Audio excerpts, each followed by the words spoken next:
မန္တလေးမြို့မရဘူရာမြို့နယ်တောင်တမန်အင်းအနီးကမြေက40အတွင်းမှာတောင်တမန်ကျေးလက်ဒေသအပန်းဖြေစီမံကိန်းကိုတောင်တမန်သစ္စာကုမ္ပဏီကအကောင့်ထဲပေါ်ဆောင်ရွက်နေတာပါအဲ့ဒီစီမံကိန်းမှာမြမရိုးရယဉ်ကျေးမှုအမွေအနှစ်ဆိုင်ရာပြကွက်ရိုးရလက်မှုပစ္စည်းဈေးတန်းခရီးသွားလမ်းညွန်နယ်မြေနားနေအပန်းဖြေဥယျာဉ်နဲ့ခရီးသွားဝန်ဆောင်မှုနယ်မြေဆိုပြီးသတ်မှတ်ဆောင်ရွက်သွားမှာဖြစ်ပါတယ်ကျွန်တော်တို့ဒီစီမံကိန်း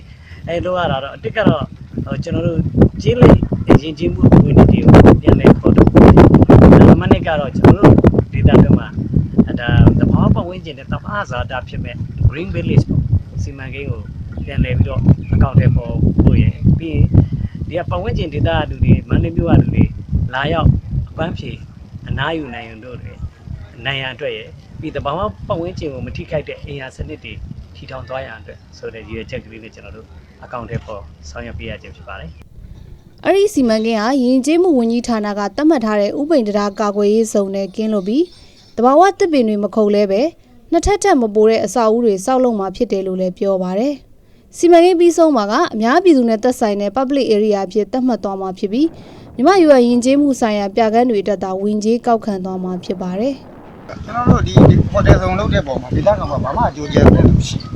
။အောင်သမားအင်းကြီးတင်ကောပတ်တော့မှလည်းဆိုရင်လည်းဒီလမ်းပို့တာလမ်းရင်ကျွန်တော်တောင်းနေမှာအဆင်ခက်ခဲရှိ